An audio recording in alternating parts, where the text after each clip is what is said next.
नमस्कार, ABP news पर हाजिर हूं मैं रोमाना इसाक खान। दूसरे चरण में आखिरी घंटे के प्रचार की अब बारी, और ये प्रचार मंगलसूत्र से लेकर विरासत टैक्स तक पहुंचा है। रविवार को बांसवाड़ा में पीएम मोदी के कांग्रेस पर आरोप के बाद मंगलसूत्र को लेकर राजनीति तेज हुई। एक तरफ प्रधानमंत्री ने कांग्रेस के घोषणा पत्र का हवाला देकर आरोप यह लगाया कि कांग्रेस अगर चुनाव में जीत जाती है तो फिर महिलाओं के मंगलसूत्र और संपत्ति छीन लेगी और इसे घुसपैठियों में बांट दिया जाएगा। कांग्रेस ने प्रधानमंत्री के आरोपों का जोरदार विरोध किया, उन्हें चुनौती तक दी कि वो दिखा दें कांग्रेस के घोषणा पत्र में कहां लिखा है कि वो किसी की संपत्ति छीनेंगे। यहां तक कि चुनाव आयोग से भी प्रधानमंत्री मोदी के मंगलसूत्र वाले बयान की कांग्रेस की तरफ से शिकायत की गई। कल कर्नाटक की रैली में प्रियंका गांधी ने पीएम पर पलटवार करते हुए कहा है, देश में 55 साल कांग्रेस की सरकार रही, क्या कभी किसी ने आपका मंगलसूत्र छीना? जब जंग हुई तो इंदिरा गांधी ने अपना सोना देश के लिए दान कर दिया। प्रियंका बोली, मेरी मां का मंगलसूत्र इस देश पर कुर्बान हो गया। प्रियंका के इस भाषण के बाद एक बयान अमेरिका से आया। इंडियन ओवरसीज कांग्रेस के अध्यक्ष सैम पित्रोदा ने एक इंटरव्यू के दौरान अमेरिका में इनहेरिटेंस टैक्स यानी उत्तराधिकार टैक्स का जिक्र किया और कहा कि एक ऐसा मुद्दा है जिसको लेकर देश में भी चर्चा होनी चाहिए। पित्रोदा का बयान आने के साथ ही बीजेपी को तो जैसे एक हथियार मिल गया। पीएम मोदी से लेकर गृहमंत्री अमित शाह तक ने पित्रोदा के बयान पर कांग्रेस को घेरा है। आरोप यह लगाया गया कि कांग्रेस के असली इरादे बेनकाब हो गए हैं, कांग्रेस एक्सपोज हो गई है, और दूसरी तरफ कांग्रेस सैम पित्रोदा के बयान से पल्ला झाड़ रही है, इनहेरिटेंस टैक्स की बात को खारिज कर रही है। लेकिन एक बात तो तय है, दूसरे चरण से पहले ये तमाम मुद्दे गर्म हैं और आज इसी को लेकर हम यहां चर्चा करेंगे। लेकिन पहले सियासी वार पलटवार इन तमाम मुद्दों पर किस अंदाज में हो रहा है, ये देखिए आप।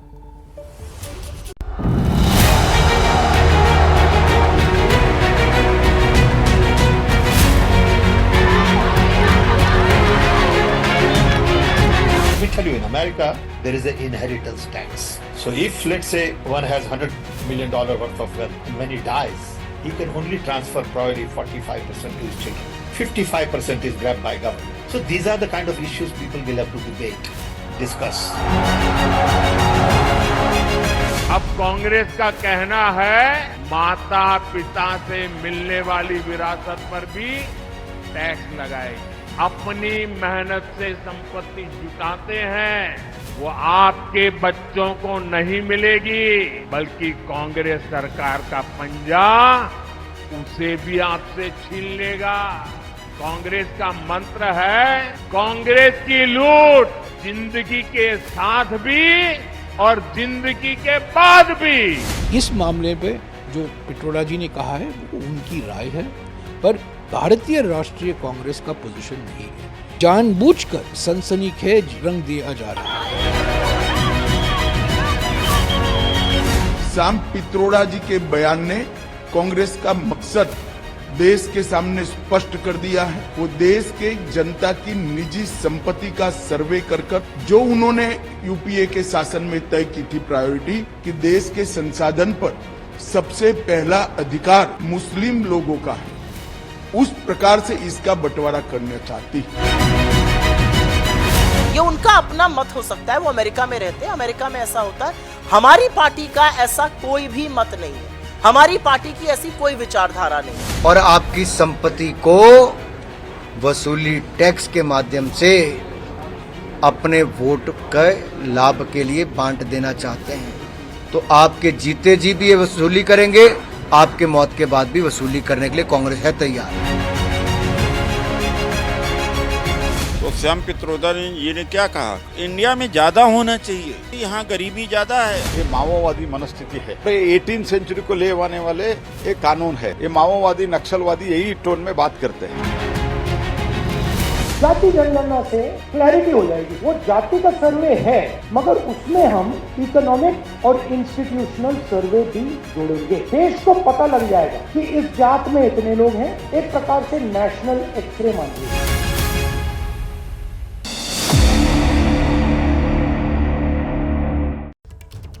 आइए आपको परिचय कराती हूँ। खास मेहमान आज के शो में जो हमारे साथ शामिल हो रहे हैं, आप देख सकते हैं बीजेपी की तरफ से प्रवक्ता के शर्मा जी हमारे साथ मौजूद हैं। हमारे साथ वरिष्ठ पत्रकार विजय त्रिवेदी जी स्टूडियो में मौजूद हैं। पंकज शर्मा वरिष्ठ पत्रकार हमारे साथ जुड़ रहे हैं और साथ ही कुछ ही देर में कांग्रेस की तरफ से अतुल लोंढे पाटिल प्रवक्ता कांग्रेस पार्टी के, वो हमारे साथ इस शो में शामिल होंगे। हम चर्चा फिलहाल शुरू करने जा रहे हैं और मुझे लगता है के शर्मा जी का रुख करते हैं और उन्हीं से समझते हैं। सर, ये मंगलसूत्र से लेकर विरासत तक जो बात आ रही है, ये कांग्रेस तो कह रही है साहब हमारी ये औपचारिक लाइन तो है नहीं, वो तो साफ तौर पर पल्ला झाड़ रही है। निजी राय बता रही है सैम पित्रोदा साहब की, उत्तराधिकार टैक्स, विरासत पर टैक्स वाला जो वो विचार सामने लेकर आए। फिर बीजेपी इसको लेकर इतनी आक्रामक क्यों हो गई और कांग्रेस पार्टी की घेराबंदी क्यों कर रही है? के शर्मा जी। पहली बात तो मैं ये पूछना चाहता हूँ, कांग्रेस क्या प्राइवेट लिमिटेड पार्टी है? इसमें कोई भी कुछ बोल सकता है और बाद में पल्ला झाड़ सकते हैं। दिग्विजय सिंह ने बयान दे दिया हमारा कोई मतलब नहीं है। सैम पित्रोदा जो इनके रणनीतिकार सलाहकार पूरे विदेश भर में भ्रमण करा के राहुल गांधी को जो अद्भुत ज्ञान देकर भारत की जो बदनामी कराते हैं, आज वो इनके कुछ नहीं रह गए। मतलब मुझे आश्चर्य है कि आज किस ढंग से जयराम रमेश कह रहे हैं कि साहब कोई भी हमारे यहाँ लोकतंत्र है, तो कोई भी बयान दे सकता है, कुछ भी दे सकता है, तो उसकी कोई यानी गारंटी या कोई वैल्यू नहीं है इनके यहाँ। मतलब कोई भी कुछ बोल सकता है। तो ये पार्टी है क्या है? सराय खाना में इकट्ठे हैं क्या सर? ये समझना पड़ेगा रोमाना जी। ठीक है, ये देश को, लोगों को गुमराह करने की भाषा है। हाँ। और दूसरी बात, ये सारी चीजें राहुल गांधी ने तेलंगाना में अपने भाषण में कही। आज उसी बात को स्पष्ट किया इन्होंने। और आपके यहाँ जो आज सुबह आपका ही कार्यक्रम था, उदित राज जी इनके नेता है ना, यहाँ से तो सांसद भी चुनाव लड़ रहे हो, क्या बोला उन्होंने? ठीक है, वो भी बाइट मुझे लगता है इसकी एक बार और चला दें, जिसमें उन्होंने कहा है कि अमेरिका पढ़ाने में तो कोई आपत्ति नहीं है, नेता अपने बच्चे पढ़ाते हैं, लेकिन अमेरिका का कानून यदि इस देश में लागू हो जाए तो उससे आपत्ति है। तो इसका तो सीधा मतलब है ना, उदित राज भी का बयान अपना बयान है। ठीक है सर, मैं जवाब लूंगी सर। नहीं, मैं ये कह रहा हूँ आज कांग्रेस किस किस से पल्ला टाके, जो जिस तरह से एक्सपोज हुई है, बस इतना कह दूं, जिस तरह से आज कांग्रेस की नीयत और इनकी वास्तविकता जो है वो आज एक्सपोज हो गई है। पूरा देश जान गया है कि लोगों के विरासत और संपत्ति पर इनकी नजर है। पहले देश को लूटा, करोड़ों रुपए का भ्रष्टाचार किया, अब जो है देश के आम आदमी के धन दौलत को लूटना चाहती है, जैसा कि इमरजेंसी के दौरान इन्होंने लूटा था। डन सर, मैं जवाब दे रही हूं। आइए अतुल लोंढे साहब, मुझे अगर आप सुन रहे हैं सर, यहाँ पर बीजेपी की तरफ से साफ तौर पर यह कहा जा रहा है कि ये जो पल्ला झाड़ने वाला गिमिक कांग्रेस की तरफ से अपनाया जा रहा है ना, ये तो चलने वाला है नहीं सर। और साथ ही बीजेपी कह रही है कि साहब क्रोनोलॉजी जोड़ के देख लीजिए, राहुल गांधी के भाषण उठाकर देख लीजिए, और वो जो घोषणा पत्र है ना, जिसमें वित्त सर्वेक्षण की बात की गई अगर सत्ता में आते हैं, जिसमें रीडिस्ट्रीब्यूशन ऑफ वेल्थ की बात कही गई अगर सत्ता में आते हैं, तो साहब वहां तो उस क्रोनोलॉजी में ये इनहेरिटेंस टैक्स सीधे सीधे जुड़ता हुआ नजर आ रहा है। मतलब चोरी पकड़ी गई, इसीलिए पल्ला झाड़ने का खेल कांग्रेस की तरफ से खेला जा रहा है। अतुल लोंढे पाटिल। रोमाना जी, ये वही बीजेपी है ना जो अनंत कुमार हेगड़े का बयान है, देश का संविधान बदलना है इसलिए 400 पार करना है। पल्ला झाड़ रहे ना, पल्ला झाड़ रहे कहूं, लल्लू सिंह, अरुण गोविल, ज्योति मिर्धा, सब लोग कह रहे कि 400 पार इसलिए चाहिए क्योंकि संविधान बदलना है। और 5000 साल के बाद इस संविधान ने पिछले 70 साल से जो इस देश के ओबीसी SC ST को अधिकार दिए हैं, IAS बन रहे, IPS बन रहे, प्रधानमंत्री, राष्ट्रपति, कुछ भी बन सकते हैं, ये इनको इनके दिल में चुभ रहा है, इसलिए कर रहे हैं, इसलिए पल्ला झाड़ रहे लोग। हमें मंजूर नहीं है, ये टैक्स को रद्द करने वाले हम हैं। इस टैक्स के बारे में क्या कहा था ये देश के वित्त मंत्री, भूतपूर्व वित्त मंत्री, इन्होंने कहा था ये इनहेरिटेंस टैक्स लगाना चाहिए। इसके बारे में हम सोच रहे, 2019 में निर्मला सीतारमण जी और जयंत सिन्हा ने प्रेस कॉन्फ्रेंस करके लिया है, इनहेरिटेंस टैक्स लगाने की बात उन्होंने की है कि ये करना चाहिए। जयंत सिन्हा ने कहा कि हाँ, मैं I have spent lot of time in America and I understand it is in the public good, it is in the public interest। ये देखिए उनका स्टेटमेंट, ये देखिए उनका स्टेटमेंट। अतुल जी, हम सीधा कह रहे हैं, हाँ जी, सीधा क्या कह रही है कांग्रेस सर? मैं बस यही जानना चाह रही हूँ। नहीं, आप ही के पास आ रही हूँ सर, क्योंकि यहाँ पर एक बयान, अब जो सैम पित्रोदा है सर, वो किसी पर्सनल कैपेसिटी में तो आकर कुछ बोल नहीं सकते हैं, है ना? हम सब जानते हैं कि वो इंडियन ओवरसीज कांग्रेस जो है उसके अध्यक्ष हैं। अब राहुल गांधी जो हैं, जो दुनिया भर में घूमते हैं, उनके सारे कार्यक्रम और एक तरीके से वहां पर उनके लिए थिंक टैंक का काम ये सैम पित्रोदा साहब करते हैं। यहां पर आप क्या कर रहे हैं? आप वो पुराने जो बयान हैं बीजेपी के नेताओं के, पूर्व वित्त मंत्री के, वो दिखा रहे हैं। मैं तो ये जानना चाह रही हूं सर कि अगर कांग्रेस इस बात को लेकर गंभीर है तो खुलकर आइए ना। आप कह दीजिए हम सुपर रिच पर टैक्स लगाएंगे, आप कह दीजिए जो सामाजिक न्याय है उसको जमीन पर उतारने के लिए अभी तक जो आरोप आप लोग लगाते हैं अंबानी अडानी वाली सरकार, तो कहिए हाँ ये जो गिने चुने उद्योगपति हैं इनसे हम लेंगे जो एक्स्ट्रा पैसा है इनके पास और वो बांटेंगे देश के गरीबों में। प्रॉब्लम ये है सर कि आप डिफेंसिव हो रहे हैं। प्रॉब्लम ये है सर कि आप लोग वो कहते हैं ना, गुड़ खाए गुलगुलों से परहेज, वो वाली आपकी हालत हो गई है। और यहाँ पर बीजेपी जो है वो पूरी तरीके से कांग्रेस पर हावी नजर आ रही है। इस पर बोलिए प्लीज। हमारा ऐसा कोई मंशा नहीं है अच्छा कि हम इनहेरिटेंस टैक्स लगाएं। ओके, कंपटीशन कमीशन यहां पर है। कंपटीशन कमीशन देखेगा किसने कितना पैसा मोनोपोलाइज किया है। यह हमारा न्याय पत्र है। मेरा खुला आह्वान है, it's an open challenge. BJP का कोई भी इस 48 पन्ने में अगर ऐसा दिखा दे कि हम किसी की संपत्ति जबरदस्ती ले लेंगे और दे देंगे, तो मैं दावे से मैं राजनीति छोड़ दूंगा, नहीं तो सामने वाले को राजनीति छोड़ना पड़ेगा। ये झूठ, हार की बौखलाहट इनकी बात है। अभी बात सुनिए, हमने क्या कहा। राहुल जी ये कहते हैं इस देश में ओबीसी, एससी, एसटी इनका रिप्रेजेंटेशन वो 50% की मियाद होने की वजह से जिस तरह से होना चाहिए वो नहीं है। 50% की मियाद होने की वजह से उतने आईएएस नहीं है, उतने आईपीएस नहीं है। 90 सेक्रेटरी है, वहां पर केवल 3 सेक्रेटरी ओबीसी, एससी, एसटी के हैं। वहां पर उन्हें रिप्रेजेंटेशन मिलना चाहिए। तो 50% की मियाद हम अगर खोल देंगे तो जितना संख्या होगा उसका उतना रिप्रेजेंटेशन होगा। तो क्या आपको ऐसा लगता है कि इन लोगों को मौका नहीं मिलना चाहिए? ओबीसी, एससी, एसटी का कोई अधिकार नहीं है? ठीक है, उनके अधिकारों का हमने बचाव नहीं करना चाहिए जो देश का संविधान कहता है। और देश के प्रधानमंत्री 10 साल में क्या क्या ये बताते नहीं है। ये चर्चा तो 2014 के बाद इन्होंने शुरू की है। हमने तो कब की बंद कर दी थी। 2004 से 2014 तक हमारी सरकार थी, कभी ऐसा कुछ हुआ नहीं है। तो ये बात जो है मैं के शर्मा जी का कर रही हूँ सर, क्योंकि आपने जिस ताव में आकर कहा ना, सुनिए तो, अरे सुनिए तो अतुल पाटिल साहब, रुकिए ना 1 मिनट, रुकिए। बाकी मेहमान भी है, सबके पास चलते हैं एक एक करके, सबसे जरा एक रिएक्शन लेते हैं। अरे सर 2 बार मैंने आपका बात जो है वो दर्शकों तक पहुंचवा दी है, जरा रुकिए। मुझे शर्मा जी के पास पूरा अपना लेखा जोखा रखा। के शर्मा जी, यहाँ पर अतुल लोंढे पाटिल ने पूरे ताव में आकर कहा झूठ बोल रही है बीजेपी। यहां पर अतुल लोंढे पाटिल ने अपना जो न्याय पत्र है, जो घोषणा पत्र है इनका, उनके हाथ में है। कह रहे हैं 48 पन्ने का ये न्याय पत्र है। कह रहे हैं कहीं पर ये बता दो लिखा हुआ है कि देश की संपत्ति ले लेंगे, किसी की संपत्ति ले लेंगे। कह रहे हैं मैं चैलेंज कर रहा हूं, मैं राजनीति छोड़ दूंगा वरना सामने वाला राजनीति छोड़ दे। और मैं आपसे सवाल इसलिए पूछ रही हूं सर, क्योंकि मैंने तो अभी लगातार जो चुनावी रैलियां हो रही हैं बीजेपी की, उसमें बीजेपी के नेताओं के मुंह से ये सुना है संपत्ति ले नहीं लेंगे, ये कांग्रेस वाले आपकी संपत्ति छीन लेंगे। तो सर बताइए इनको कहां पर लिखा हुआ है संपत्ति ले लेंगे या छीन लेंगे, ताकि ये राजनीति छोड़ें सर अतुल पाटिल साहब जो दावा कर रहे हैं। देखें नहीं वो तो अब क्या है, इनके हड्डी जो है गले में फंस गई है। अच्छा, तो ना उगल पा रहे ना निगल पा रहे हैं, तो यही सब करना पड़ेगा, चिल्लाना चीखना पड़ेगा। राजनीति क्या, राजनीति तो जनता छुड़वा दी है इनकी। ये बचे क्या है? ए भाई बीच में नहीं। हाँ ये सही है, बीच में कांग्रेस की राजनीति तो जनता ने छुड़वा दी है।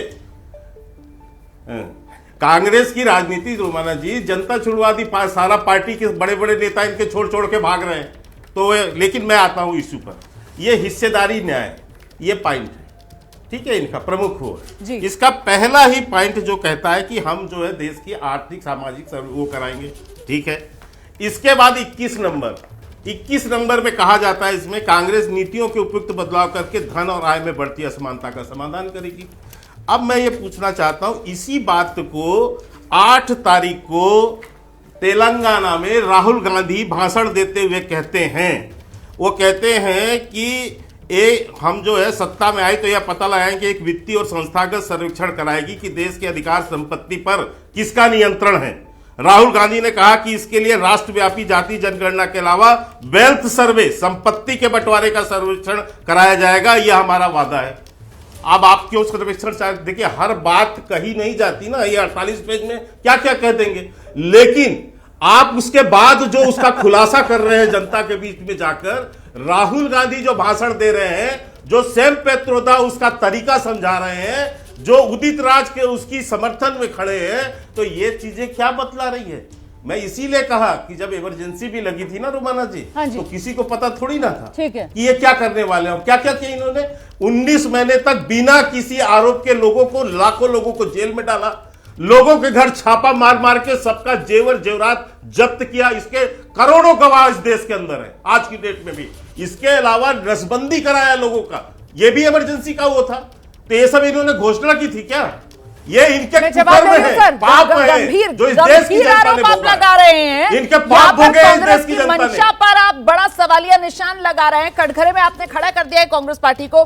फंस गई अतुल लोंढे पाटिल जी कांग्रेस पार्टी? नहीं, थक नहीं गई। इनका झूठ जो है ना सामने लाया। मैं तो 48 पन्ने दिखा रहा हूं, ये वही बात कर रहे हैं। 50% आरक्षण कैसे दिया? 50% आरक्षण कैसे दिया? जब मंडल आयोग ने कहा कि 52% जो है वो ओबीसी की जनसंख्या है, तो 27% उनको दी। अरे 20 से बात करो ना। एससी को 13% कैसे दी गई?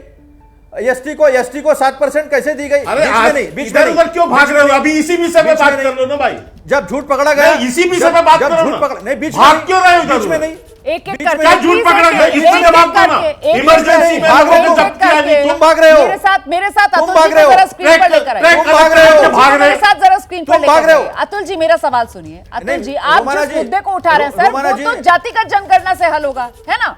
और यहां पर हम चर्चा इस बात की कर रहे हैं कि राहुल गांधी, जिस क्रोनोलॉजी की यहां पर चर्चा हो रही है, वो कहते हैं साहब वो वित्त सर्वे करवाएंगे, है ना सर, वो वेल्थ सर्वे कराने की बात करते हैं, वो धन और संपत्ति में जो असमानता है उसको दूर करने के लिए नीति बनाने की बात अपने घोषणा पत्र में कर रहे हैं। और उसके बाद जब ये सवाल पूछा जा रहा था कि कांग्रेस पार्टी ये सब कैसे कर लेगी, तो फिर सैम पेत्रोदा अचानक से सामने आते हैं, टीवी पर अवतरित होते हैं और उनकी तरफ से बताया जाता है विदेशों में क्या हो रहा है। वो कह रहे हैं साहब विदेशों में ये होता है कि जनहित के लिए क्या करते हैं, वो इनहेरिटेंस पे टैक्स लगा देते हैं। मतलब अगर कोई बिलियनर है तो 100 बिलियन अगर उसने अपनी विरासत छोड़ी है तो 100 की 100 बिलियन उसके वारिसों को नहीं जाएगी, उसमें से 55% जो है वो सरकार के पास चली जाएगी और 45% उसके वारिसों को मिलेगी। तो सर इस मुद्दे पर आइए ना, इसको लेकर भ्रम है ना, क्या करने वाले हैं? अगर सत्ता में आ जाएंगे तो इस तरीके से लोगों की संपत्तियां टैक्स के नाम पर ले लेंगे। अभी थोड़ा सा आप शांति से सुनिए और बीच में कोई बोले ना, क्योंकि इनकी पोल पट्टी खुल रही है तो इनको डर लग रहा है। देखिए ये जो टैक्स है ना, स्टेट ड्यूटी, वो अगर किसी ने रद्द किया था तो उनका नाम था राजीव जी गांधी। और इनहेरिटेंस टैक्स के बारे में अगर किसी ने खुलकर बात की है तो मेरे पास जयंत सिन्हा का वीडियो है, मेरे पास एक दूसरे चैनल की न्यूज भी है। जब उन्होंने 2018-2019 में अरुण जेटली जी ने यह बात छेड़ी थी तो इनहेरिटेंस टैक्स ये लाना चाहते हैं। अब रही बात आप असमानता कैसे दूर करेंगे। देखिए अगर लोगों के लिए घर बनाना है, लोगों को अगर पानी देना है, लोगों को अगर नौकरियां देना है, किसानों को अगर उनके गरीबी के स्तर से उठाना है, तो उनका स्तर क्या है वो गिनना नहीं पड़ेगा। वो कहां पर है, किसको कितनी शिक्षा देने की जरूरत है, कि शिक्षा पर कितना पैसा लगाना पड़ेगा, किसका कितना ताकत है, वो ताकत नहीं है तो शिक्षा फ्री देना पड़ेगा। हमने 25 लाख का स्वास्थ्य बीमा किया है, वो बात हमने बात रखी है। अब इनकी बात सुनिए, एक मिनट, अभी इनकी बात सुनिए।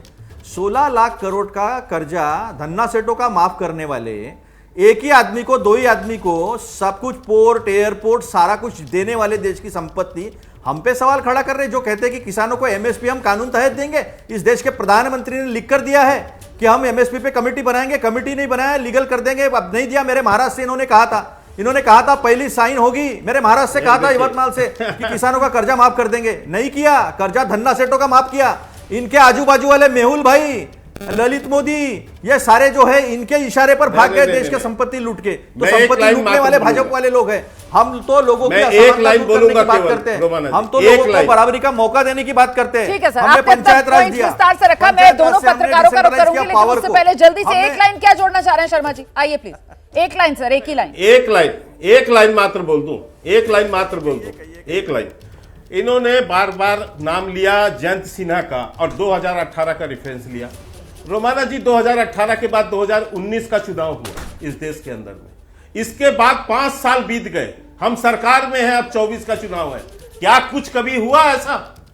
ये झूठ बोलने वाले लोग, ये झूठ बोलने वाले, इनके पाप जो इनके सर पे चढ़ के आज बोल रहा है, ये बौखला चुके हैं। ये देश की संपत्ति को लूटने के लिए ये पागल हुए पड़े हुए हैं। करोड़ों रुपए का भ्रष्टाचार यूपीए सरकार में करने के बाद अब आम जनता का जो है पैसा कैसे लूट ले, ये इनकी नियत है।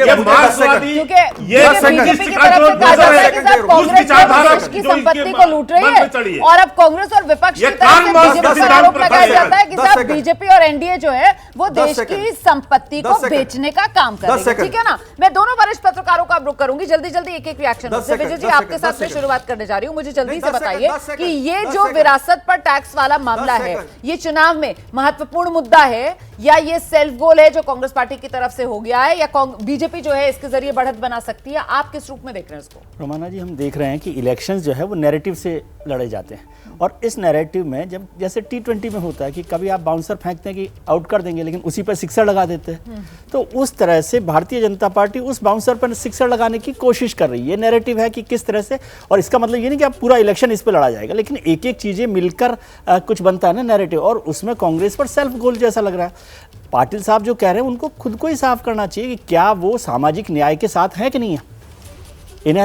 इनहेरिटेंस टैक्स है क्या? वो भी तो सामाजिक न्याय का हिस्सा है ना, थॉट प्रोसेस तो वही है ना। तो वो जब वित्तीय सर्वे की बात कर रहे हो, आर्थिक असमानता की बात कर रहे हो, पिछड़े लोगों को दे रहे हैं, इसमें कोई बुरी बात नहीं है। या तो आपको लगता है कि ये गलत किया है, और यदि है तो उसका रास्ता क्या है? अभी जैसे पाटिल साहब बता रहे थे क्या क्या करना है गरीबों के लिए, पिछड़ों के लिए, तो उसके लिए कोई रास्ता निकालेंगे ना। और जो पैसा कहां से आएगा? हाँ, पैसा कहां से आएगा? पूछा जाता है पैसा कहां से आएगा, तो भाई ये तो सैम पित्रोदा ने आकर बिल्कुल रास्ता दिखा दिया था कि जो अल्ट्रा रिच है उनसे लो पैसा, और वो बात तो सामाजिक न्याय के हिसाब से। टैक्स जो है वो सुपर रिच के लिए है, तो क्या आप सुपर रिच के साथ खड़े रहना चाहते हैं? क्या आप सुपर रिच के खिलाफ खड़े होना चाहते हैं? ये स्पष्ट करने की बात है। कांग्रेस को जल्दी तय कर देना चाहिए, क्योंकि भाई कांग्रेस पार्टी जो है वो मोदी सरकार पर सबसे बड़ा हमला और सबसे पहला हमला जो उसने किया था वो यही कहते हुए सूट-बूट की सरकार। और ये आप समझिए कि ये सब लिंक है, इसमें थ्रेड जो है ना वो एक ही है, मतलब इसको अलग अलग तरीके से डिफाइन किया। और सेम पित्रोदा साहब ने कहा है वो कोई अलग से बात नहीं। और सेम पित्रोदा साहब को समझिए, जो आपने भी जिक्र किया कि वो राहुल गांधी के एडवाइजर हैं, विदेशों में वो सारा का सारा काम वही देखते हैं, और वो उससे पहले राजीव गांधी जी के भी एडवाइजर रहे। सेम पित्रोदा को खारिज करना ठीक नहीं है कांग्रेस के लिए भी। कांग्रेस की अपनी कमजोरी एक तरीके से कमजोरी की तरह से है। और मैं जल्दी से जरा पंकज जी से भी एक रिएक्शन ले लूं, फिर ब्रेक का भी टाइम हो रहा है। पंकज सर, ये कुल मिलाकर जो स्थिति बनी है, क्या लग रहा है इससे कांग्रेस की कमजोरी, जिसकी बात यहां पर अभी विजय जी भी कर रहे थे, या कांग्रेस का कंफ्यूजन ज्यादा खुलकर सामने क्या आ रहा है सर?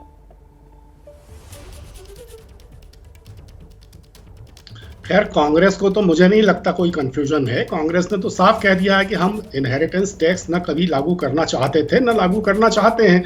अब के शर्मा जी कह रहे हैं कि 2019 के बाद हमको 5 साल हो गए।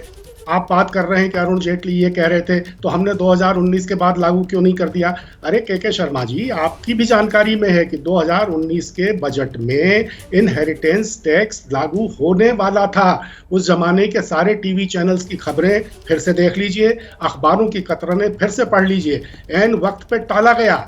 देखिए आप, और 2016 में नोटबंदी हुई, उसके 1 साल बाद 2017 में भी ये खबरें बहुत तेज थी कि सरकार इनहेरिटेंस टैक्स लागू कर रही है।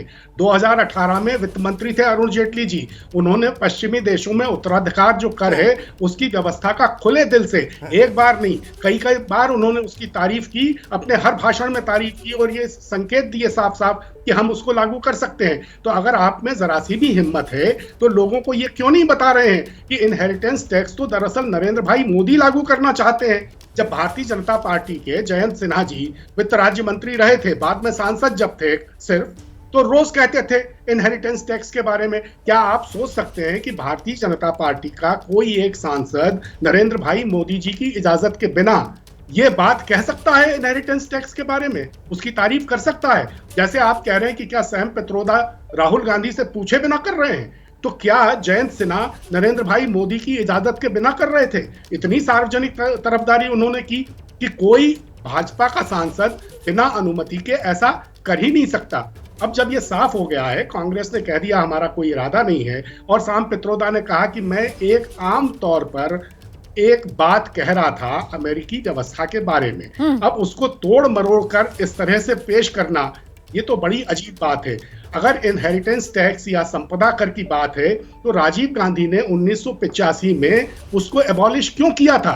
अगर ये संपदा कर लागू करना ही होता, 1953 में शुरू हुआ था, लेकिन अलग अलग दरें थी उसकी, लेकिन उसको मैं जवाब लूंगी सर। आप जो बात कह रहे हैं इस पर के शर्मा जी विस्तार से जवाब दीजिएगा, क्योंकि यहाँ पर जो कांग्रेस समर्थक हैं और कांग्रेस पार्टी है उसकी तरफ से कहा जा रहा है कि साहब ये इनहेरिटेंस टैक्स तो दरअसल राजीव गांधी के समय पर इसको एक तरीके से खत्म करने की ओर देश ने कदम बढ़ा दिया था, इसको दोबारा से लाने की तैयारी तो बीजेपी कर रही थी, और वो 2018-19 आपके बड़े नेताओं का नाम ले रहे हैं, जयंत सिन्हा से लेकर अरुण जेटली तक। इस पर जवाब दीजिएगा सर, क्या यहाँ पर अब कहीं ऐसा तो नहीं है कि इस पूरे मामले पर कांग्रेस की तरफ से बीजेपी को ही कटघरे में खड़ा कर दिया जाएगा, और बीजेपी की नीयत आखिर क्या है? क्या अब इसका जवाब बीजेपी को भी देना होगा? शर्मा जी, एक तो आपने सुन ही लिया अभी जो कह रहे हैं यहाँ पर पंकज शर्मा जी कि साहब ये तो बीजेपी का एजेंडा रहा है, जिसकी गवाही 18-19 में बीजेपी के नेताओं के आप बयान उठाकर देखेंगी तो आपको साफ नजर आ जाएगा। अब आप ये कह रहे हैं कि साहब हम तो 19 के बाद में भी सत्ता में रहे तो हमने लागू कर दिया क्या? पर सर ये तर्क और ये दलील कहां पर फिट बैठेगी सर? क्योंकि फिर तो यही मापदंड जो है वो 2006 वाला डॉक्टर मनमोहन सिंह वाला जो बयान था, जिसको आप लोग कहते हैं कि डॉक्टर मनमोहन सिंह कह रहे थे कि इस देश की रिसोर्सेज पर पहला अधिकार माइनॉरिटीज का है, सर वो तो 6 के बाद सर 9 तक, और फिर 9 से लेकर 14 तक भी सत्ता में रहे सर, उन्होंने क्या कर दिया माइनॉरिटीज के लिए?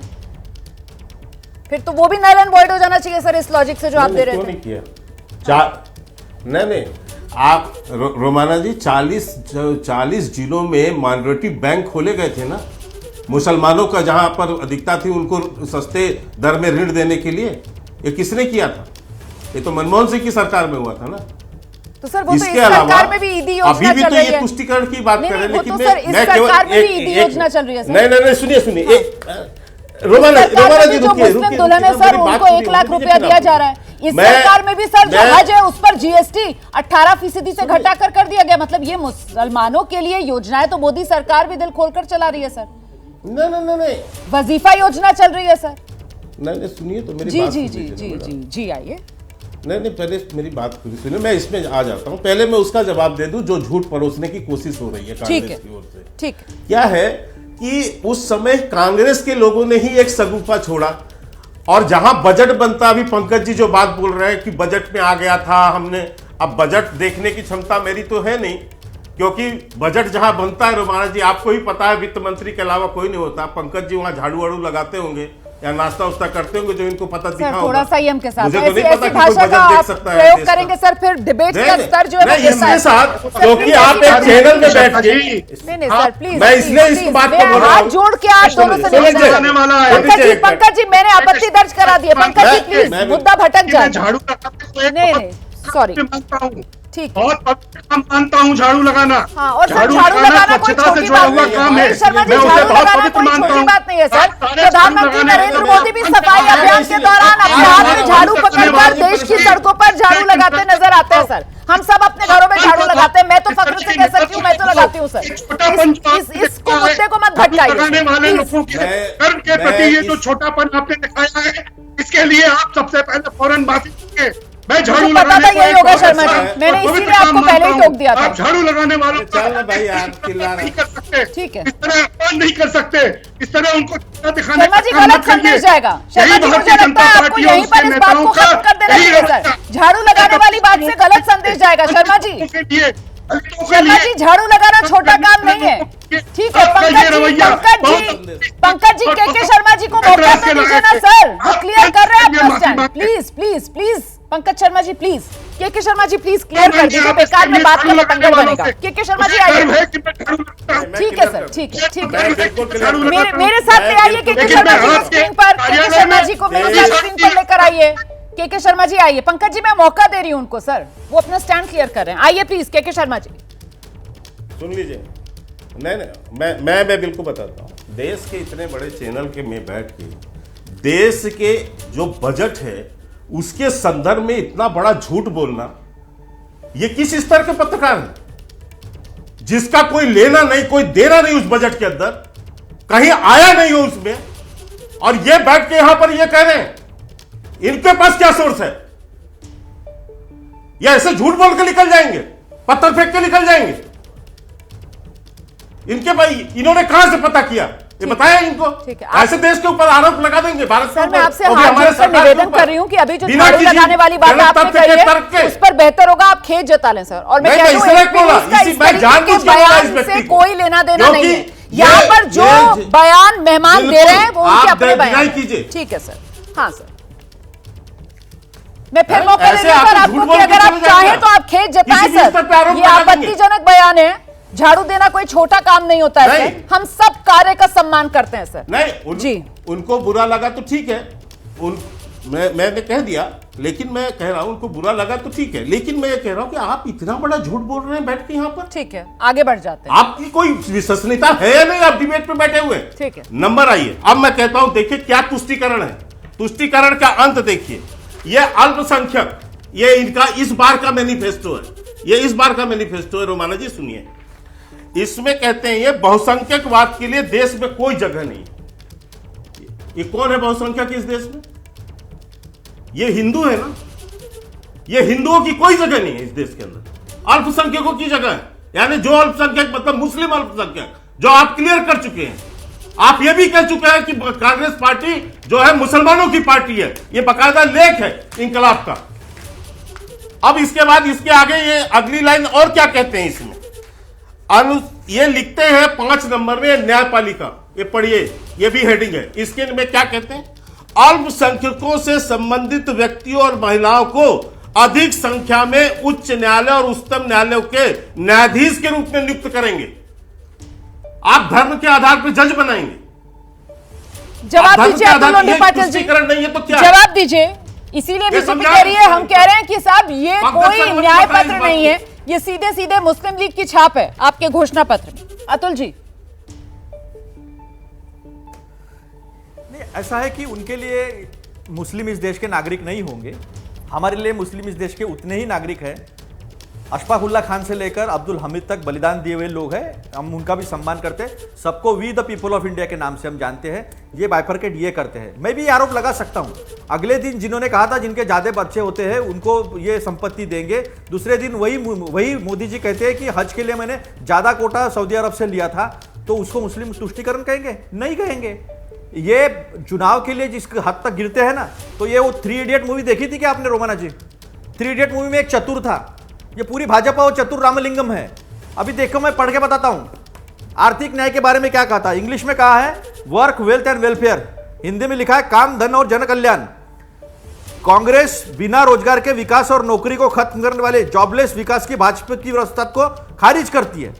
कांग्रेस महंगाई से जुड़ी समस्याओं का समाधान करेंगे, जिनमें कि एक बड़े वर्ग के व्यापक गरीबी, भूखमरी, महिलाओं और बच्चों के पोषण की कमी और आय तथा धन की बढ़ती असमानताएं शामिल है। अब क्या करेंगे काम? कांग्रेस अगले अध्याय में दिए रूपरेखा के अनुसार करोड़ों नौकरियां पैदा करेगी। सबसे ज्यादा नौकरियां निजी क्षेत्र में मिलती है, विशेष रूप से सूक्ष्म, लघु और मध्यम उद्योग सेक्टर नौकरियों के लिए सबसे अधिक अवसर पैदा करता है। ठीक है। कांग्रेस अविश्वास और डर के मौजूदा माहौल को बदलकर सर ये तो पब्लिक डोमेन में है सर, हम सबका पढ़ा हुआ है। ठीक है, लेकिन यहाँ पर वो जो आरोप लगा रहे थे हाँ बहुसंख्यकवाद के, उस पर आप गोल कर गए सर, वहां पर आप चुप हो गए। मुझे लगता है जरा जल्दी से विजय जी से एक रिएक्शन ले सर। 10 सेकंड में सर, मुझे आगे बढ़ना है। उसका जवाब देता हूं। नहीं, मैं उसका जवाब देता हूं। 10 सेकंड। मुझे एक बात बताइए, जब हमारा संविधान कहता है we the people of India, ये क्या धर्म के नाम से लोगों को डराएंगे? बहुसंख्यकवाद वो है जहां आप 80-20 करते हो और लोगों को डराते हो। जो अल्पसंख्यक है मुस्लिम, उनको डराते हो आप, तो वो डर नहीं होना चाहिए। सबको लगना चाहिए ये मेरा देश है, इस देश का संविधान मेरे लिए है। मुझे लगता है जल्दी से विजय जी के पास चलते हैं। विजय जी, तो ऐसे बहुसंख्यकवाद जो है, शब्दों की लफाजी और यहाँ पर शब्दों को अपने हिसाब से इंटरप्रेट करना, कुल मिलाकर 24 चुनाव और 4 जून के जो नतीजे सामने आएंगे उसमें कौन कितने बेहतर तरीके से अपनी बात लोगों को समझा सका, इसी की जीत होगी। बिल्कुल वही बात है, जो नैरेटिव जिसे हम बड़े स्तर पर कहते हैं वो है इंटरप्रिटेशन। आप कैसे कर रहे हैं, इंटरप्रेट कैसे कर रहे हैं कि बहुसंख्यकवाद को लेकर, या जुडिशरी में माइनॉरिटी की हिस्सेदारी को लेकर, या सेना में भी चर्चा हो रही थी। आज मैं सुन रहा था पार्टी के एक और नेता को जो कह रहे थे कि सेना में माइनॉरिटी को रखने के लिए धर्म के आधार पर सेना में गठित करने की टुकड़ी की बात, तो वो आप इंटरप्रेट कैसे कर रहे हो और उससे ही इलेक्शन में आप नैरेटिव बनाते हो।